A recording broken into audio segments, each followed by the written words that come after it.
नमस्कार मित्रों, B R education online classes में आपका हार्दिक स्वागत एवं अभिनंदन है। आज की कक्षा मैं विज्ञान विषय से संबंधित कुछ टॉपिक से शुरू करने जा रहा हूं, जो ये आगामी 9th क्लास प्रमोट होकर 10वीं क्लास में आए उन बच्चों के लिए बहुत ही महत्वपूर्ण रहेगी।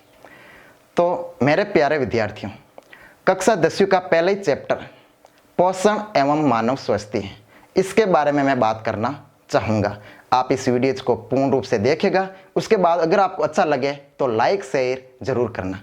तो चलो मैं शुरू करता हूँ प्रथम अध्याय से, पोषण एवं मानव स्वास्थ्य।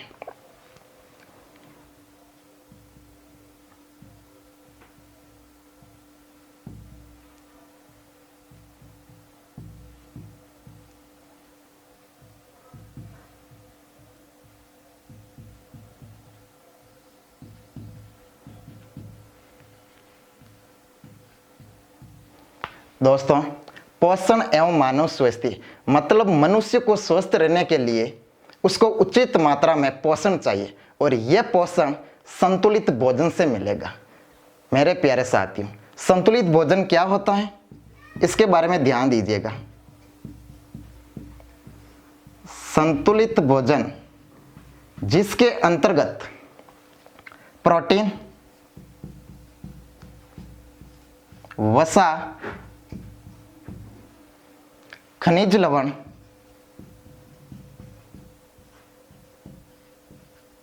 जल, कार्बोहाइड्रेट,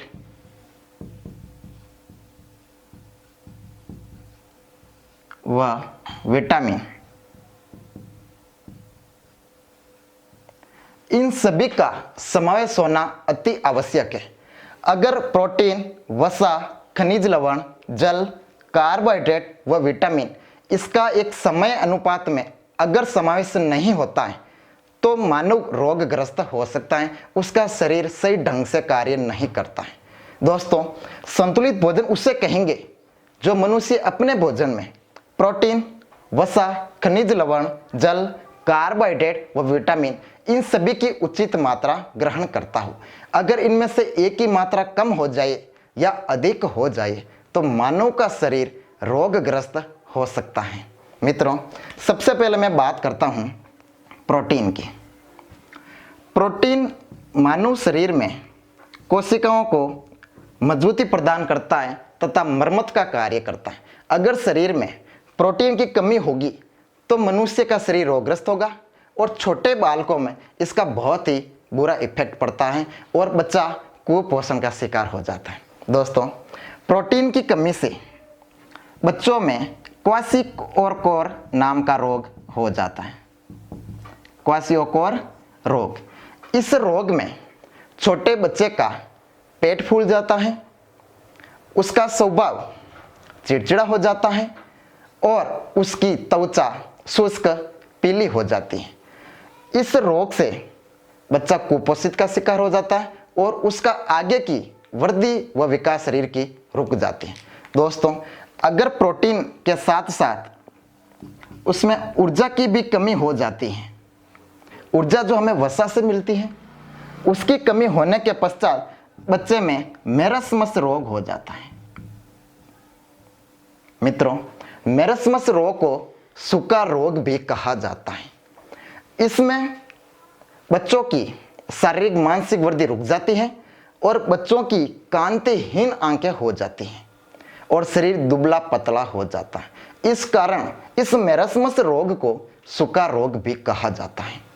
मित्रों, मैं प्रोटीन के साथ अब बात करना चाहता हूं विटामिन की।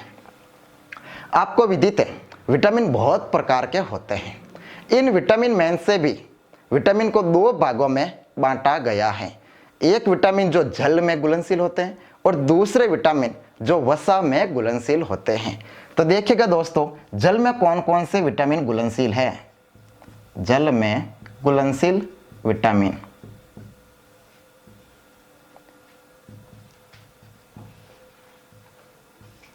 जल में घुलनशील विटामिन एक होता बी कॉम्प्लेक्स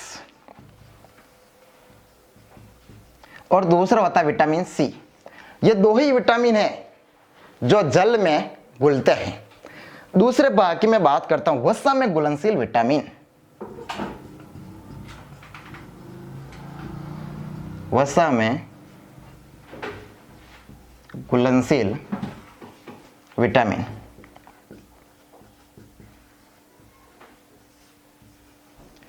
अब देखिएगा जल के साथ वसा में कौन कौन से विटामिन जो घुलनशील होते हैं। इसमें आते हैं vitamin A, vitamin D, vitamin E और विटामिन के।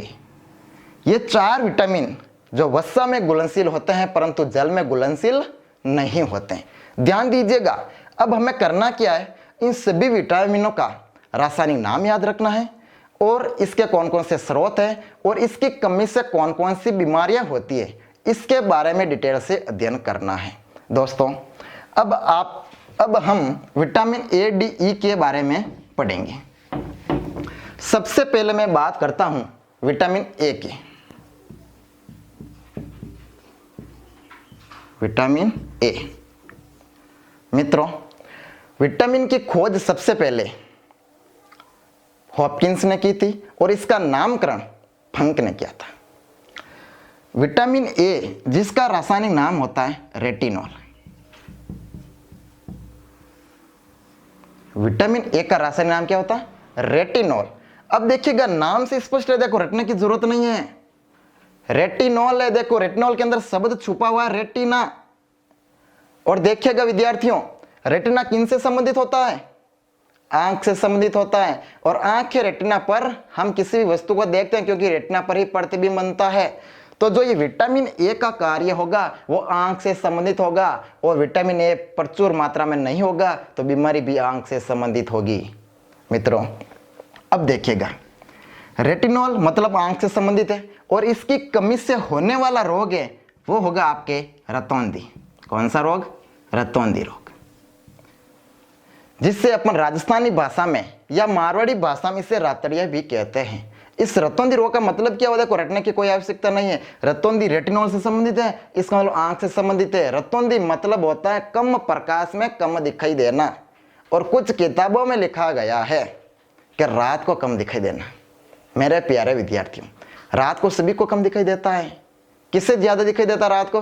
अरे उल्लू थोड़ी है हम, रात को सबको कम दिखाई देता है, घना अंधेरे में किसको दिखाई देता है?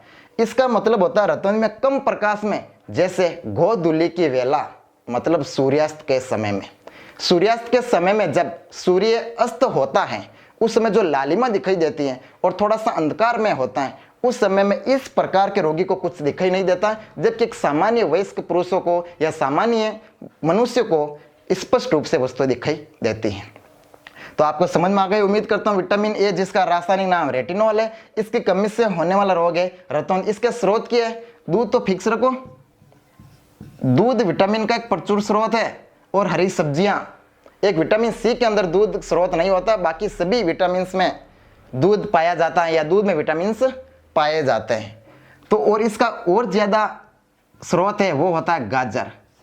वानस्पतिक नाम डॉकस कैरोटा। गाजर में प्रचुर मात्रा में विटामिन ए पाया जाता है। जिसकी आंख से संबंधित बीमारी है उसको गाजर का प्रयुक्त मात्रा में सेवन करना चाहिए ताकि उसे आंखों की रोशनी है वह बराबर बनी रहे। आगे चलूं मैं, विटामिन डी की ओर चलते हैं। विटामिन डी, विटामिन डी मित्रों इसका रासायनिक नाम होता है कैल्सीफेरॉल। क्या नाम है इसका?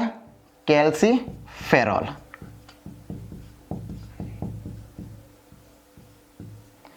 अब देखो इसको भी नहीं रटना है, नाम में लिखा हुआ है कैल्सीफेरॉल, मतलब कैल्शियम के बारे में कहा रहा है। किसके बारे में?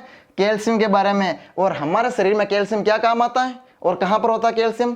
कैल्शियम होता है हमारी हड्डियों में और हड्डियों को मजबूती प्रदान करता है कैल्शियम और फास्फोरस। और विटामिन डी है कैल्सीफेरॉल, इसका रासायनिक नाम है। इसका मतलब ये हड्डियों से संबंधित इसकी कमी से बीमारी होगी और वह बीमारी होती है रिकेट्स। कौन सी है? रिकेट्स। ये बच्चों में होती है। इस रोग का लक्षण क्या है? रिकेट्स रोग में हड्डियां मुड़ जाती हैं और घुटने पास पास आ जाते हैं। और इसका स्रोत क्या है? विटामिन डी हमें मिलता कहां से? यह विटामिन डी हमारे शरीर में नहीं बनता है, यह विटामिन डी हमें सूर्य के प्रकाश यानी पराबैंगनी किरणों के माध्यम से हमारे शरीर में इसका निर्माण होता है। तो ये था विटामिन डी। उम्मीद करता हूँ समझ में आया होगा। आगे चलते हैं विटामिन ई की तरफ। विटामिन ई, इसका रासायनिक नाम है वो होता है टोकोफेरोल। टोकोफेरोल, टोकोफेरोल इसका रासायनिक नाम है। और इसकी कमी से जो रोग होता है वो होता है बांझपन।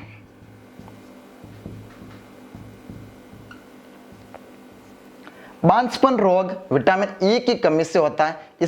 इस रोग में पुरुष और महिला में जनन क्षमता में कमी आ जाती है। इस वजह से महिलाएं बांझ का शिकार हो जाती है, जिसे अपन बांझपन भी कहते हैं। आगे चलते हैं विटामिन के की तरफ। विटामिन के, विटामिन के का रासायनिक नाम होता है मेरे प्यारे विद्यार्थियों फाइलोक्विनोन।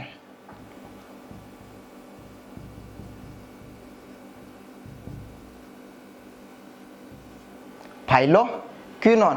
और इस विटामिन की कमी से हमारे शरीर में रक्त का थक्का नहीं बनता है, यानी रक्त ब्लड का क्लॉट नहीं होता। जब भी हमारे त्वचा पर चोट लगती है तो अविरल रक्त का प्रवाह होता है।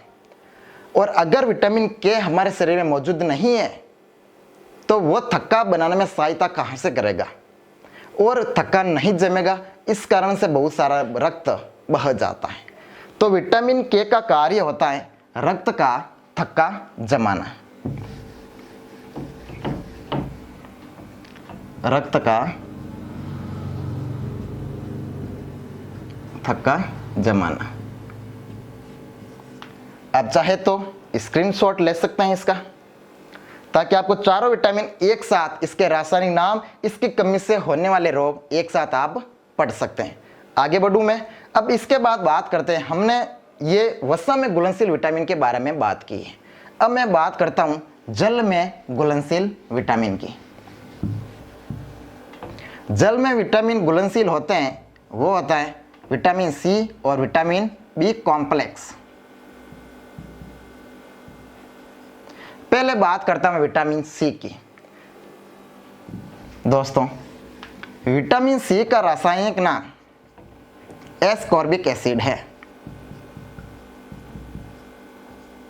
एस्कॉर्बिक एसिड है। और इसकी कमी से होने वाला रोग होता है वो होता है स्क्रिवी। स्क्री रोग में क्या होता है दोस्तों? स्क्री रोग जब किसी भी मनुष्य को हो जाता है तो उसके मसूड़ों में रक्त बहता है और वो आराम से भोजन नहीं कर पाता है। तो विटामिन सी की कमी से रोग का नाम क्या होगा? स्क्रिवी रोग होगा। कौन सा रोग? स्क्रिवी। चलो अपन बात करते हैं बी कॉम्प्लेक्स की तरफ बढ़ते हैं। बी कॉम्प्लेक्स यानी सिर्फ बी एक विटामिन नहीं है, यह पूरा समूह है। इस बी के अंदर B1, B2, B3, B5, B6, B7, B12 इत्यादि विटामिन सम्मिलित होते हैं। मैं बात करता हूं विटामिन B1 की। B1 का रासायनिक नाम है वो होता है थायमिन। B1 का क्या नाम हो गया? थायमिन हो गया। और इसकी कमी से होने वाला रोग होता है वो होता है बेरी रोग। कौन सा रोग? बेरी रोग। किस विटामिन कमी से? B1 की कमी से। मैं बात करता हूं विटामिन B2। B2 का रासायनिक नाम राइबोफ्लेविनोसिस है और इसकी कमी से राइबोफ्लेविनोसिस रोग होता है। इसके अंदर मुख्य किनारे फट जाते हैं। कोई इसकी विटामिन कमी से? विटामिन B2 की कमी से। बात करता हूं विटामिन B3। इसका रासायनिक नाम है नियासिन। क्या नाम इसका? नियासिन नाम है। और इसकी कमी से जो रोग होता है वो होता है पेलेग्रा। कौन सा रोग होता है? पेलेग्रा रोग होता है। किस कमी से? विटामिन B3 की कमी से। और इसका रासायनिक नाम है नियासिन। दोस्तों 10वीं क्लास में लिमिट दे रखे हैं। इसके और भी विटामिन होते हैं। इन विटामिन में B5 होता है जिससे पेंटेथेनिक अम्ल कहा गया है। B6 होता है जिसे पायरिडोक्सिन कहते हैं। B7 होता है जिसे बायोटिन कहते हैं। और B12 होता है जिसे साइनोकोबालामिन कहा जाता है। तो ये बात ही हमारे विटामिन की। तो उम्मीद करता हूँ सभी विटामिन आपको समझ में आए होंगे।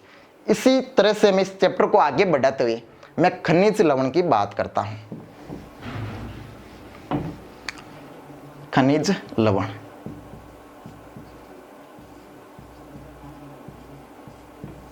हमारे शरीर के अंदर खनिज लवण बहुत सारे होते हैं। इनमें से हमें सबसे महत्वपूर्ण खनिज है आयोडीन है, कैल्शियम है, फॉस्फोरस है, आयरन है, सोडियम है, और भी बहुत सारे होते हैं। ठीक है, आपको विदित होगा जो आयरन होता है इसका लैटिन नाम फेरम है। इसे Fe प्रतीक द्वारा दर्शाते हैं। इस आयरन है वो हमारे शरीर के रक्त हीमोग्लोबिन में पाया जाता है, इसमें इसका भी उपयोग हो गया है हमारे शरीर में। अब बात करते हैं कैल्शियम की। कैल्शियम व फॉस्फोरस ये दोनों हमारे शरीर में हड्डियां निर्माण करने में सहायक होते हैं। और आयोडीन आपको ज्ञात है, आयोडीन हमारे थायराइड ग्रंथि की सहायता करता है, उसको पोषण प्रदान करता है आयोडीन। और आयोडीन आप जानते हो इसका स्रोत होता है साधारण नमक, जिससे NaCl यानी सोडियम क्लोराइड कहा गया है।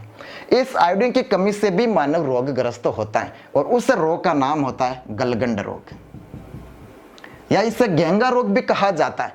इस रोग में मनुष्य के गले में सूजन आ जाती है और वो सही ढंग से बोल नहीं पाता है, न ही भोजन कर पाता है। तो ये थे आपके खनिज लवण और प्रोटीन और विटामिन, इन तीनों के बारे में मैंने डिस्कस किया है। और अभी आपको पता है कि भाई ये कोविड-19 बीमारी चलती है, तो आपको स्वस्थ रहना भी अत्यावश्यक है। और स्वस्थ रहने के लिए आपको करना क्या पड़ेगा, ये संतुलित भोजन करना पड़ेगा। और इन संतुलित भोजन में आता कौन कौन से, प्रोटीन है, विटामिन है, वसा है, कार्बोहाइड्रेट है, खनिज लवण है और जल है। इन सभी का समावेश होना अति आवश्यक है, तभी हम स्वस्थ रह पाएंगे। क्योंकि अरस्तु महोदय ने कहा था स्वस्थ शरीर में स्वस्थ मस्तिष्क का निर्माण ही शिक्षा है। अगर आप स्वस्थ रहेंगे तो आपका मस्तिष्क स्वस्थ रहेगा, अगर मस्तिष्क स्वस्थ रहेगा तो आप अच्छे से शिक्षा ग्रहण कर पाएंगे, और स्वस्थ रहेंगे, व्यस्त रहेंगे और मस्त रहेंगे। मेरे प्यारे विद्यार्थियों, मैं आगे बढ़ता हूँ। अब आगे बात करते हैं अपन जल के बारे में। आप सभी जानते हैं जल है तो जीवन है, जल है तो कल है। अगर जल दूषित हो जाएगा तो इनसे भी बहुत सारी भयंकर बीमारियां होती है। जल से कौन कौन सी बीमारी होती है, जैसे भाई गंदे जल यानी दूषित जल पीने से हैजा, पेचिस, फ्लू, हेपेटाइटिस इत्यादि पीलिया है। और एक नारू रोग, पहले प्राचीन में एक नारू रोग या जिसे बाला रोग भी कहते हैं वो भी हुआ करता था। उसका जो रोगजनक है वो होता है कृमि, वो कृमि से फैलता था। ठीक है मित्रों, आगे बढ़ते हैं। और इस कृमि का रोगजनक है वो ड्रैकनकुलस मेंडियसिस था। ठीक है, अब आगे बात करता हूं मैं और भी बहुत सारे जो मनुष्य को स्वस्थ रखने के लिए और क्या क्या करना चाहिए हमें। तो बात करते हैं, आजकल जो मनुष्य है वह इत्यादि प्रकार के सेवन से रोगग्रस्त होता है। और उन सेवन में से गुटखा, तंबाकू, मदिरा इत्यादि वो नशा से उसकी आदत नशीली हो जाती है और नशीली आदत से उसका शरीर रोगग्रस्त हो जाता है। मैं बात करता हूं गुटखा की।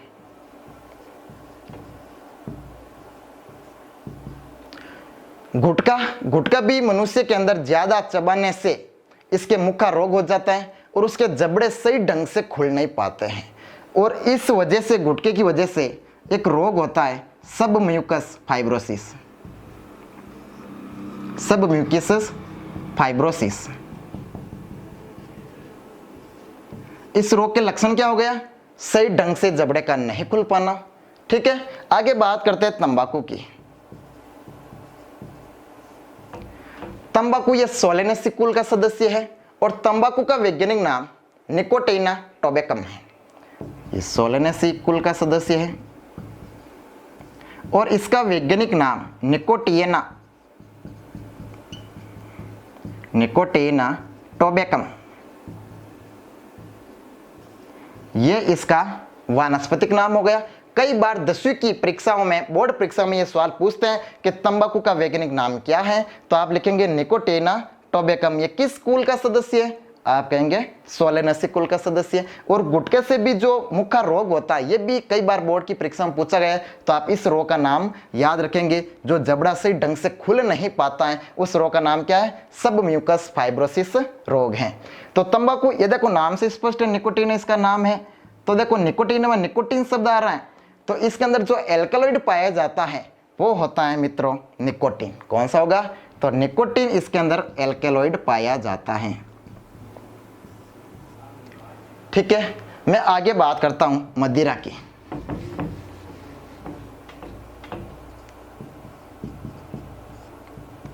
मदिरा आप जानते हैं, मदिरा शराब की श्रेणी में रखा गया है और ये एक तरह की शराब है। और शराब है मित्रों वो अल्कोहल से बनते हैं और उन अल्कोहल में भी एथेनॉल C2H5OH ये इसका रासायनिक संगठन है या रासायनिक सूत्र है।